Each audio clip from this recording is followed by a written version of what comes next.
Members of the Conservative caucus are meeting in Ottawa today for their retreat following a week of major developments in the race. MP Pierre Poilievre, former interim leader Rona Ambrose, and former Quebec Premier Jean Charest all have decided not to run. At least 3 sitting MPs are running, including Peter MacKay. Outgoing Conservative leader Andrew Scheer addressed his caucus earlier today, rallying the party ahead of the leadership vote.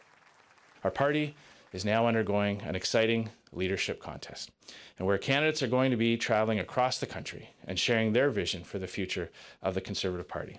So I, of course, would like to offer my best wishes to everyone running. The Conservative Party will choose their new leader June 27th in Toronto. Joining me now with more on this is Conservative strategist Kate Harrison. Kate, good morning. Good to see you today. Good to see you, Marcia. So we heard from Andrew Scheer, as we pointed out earlier this morning, when he was going in to meet his caucus, and he's trying to rally the troops. Got to be hard for him, knowing that this race is ongoing and his days are numbered. Yeah, I think it is a bit of an awkward time for the Conservative Party these next 6 months. It's going to be very difficult, to be frank, to hold the attention of the House of Commons, to drive a narrative and a message that extends beyond the leadership race. If we're being completely honest, that's where the focus is going to be. So I think the challenge for Mr. Scheer today is going to be in convincing his caucus members that there is that focus and kind of rallying them to the cause. The forthcoming budget, the first of this Liberal minority mandate, should be an opportunity to do that. But it's going to be very hard to keep the attention of the press gallery and political observers on anything but this leadership race. Okay, so what's your reaction to Pierre Poilievre dropping out of the race? It was a pretty quick run. We thought that he was all in, that he'd decided with his family that he could do this, but now it seems like he's had a change of heart. What does this mean for the race moving forward? Why do you think ultimately he said he wasn't in? Disappointment is the word that I would give in describing Mr. Poilievre opting out, Mr. Charest opting out, Ms. Ambrose opting out. I really think that we're at a time with the Conservative Party where a multitude of voices and a multitude of perspectives are what's needed to talk about the future of the movement and the direction that we need to go.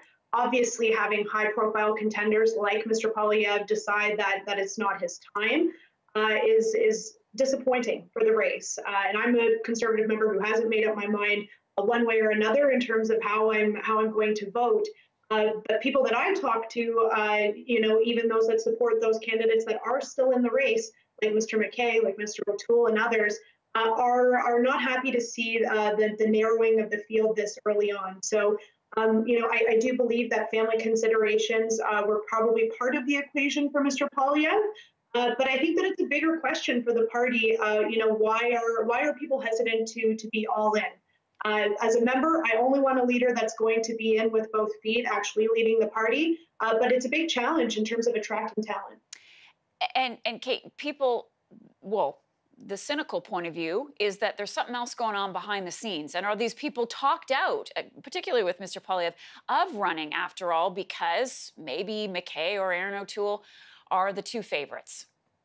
I would push back on that. People that I spoke to were actually very excited about Mr. Poilievre's candidacy. There was a sense that it would be a very close race between him and Mr. MacKay on the other side. So I think that Mr. Poilievre's chances of winning this thing were actually quite high.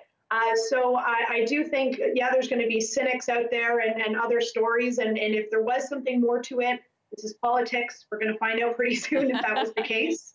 But I do think that it's a real question when frontrunners like the 3 big names that we saw this week decide not to run. It's not a great thing for the health and the vitality of the party. And not nearly as fun to cover, let's be honest, Kate. True. And I will say, I think members ultimately will not be, they won't want to see a coronation here. Right. There's a real sense that this needs to be a competitive race. My concern is that the absence of quality candidates with that establishment and recognition will result in more airtime for some of those that are seeking the leadership as a personal vanity project, like Mr. Descaries' comments earlier in the week. I don't think he's looking to build consensus and actually lead the party. But in the absence of quality candidates, that's who gets the airtime. And for me, that's a big problem. All right, Kate Harrison, she's a Conservative strategist. Kate, so glad you could be with us this morning.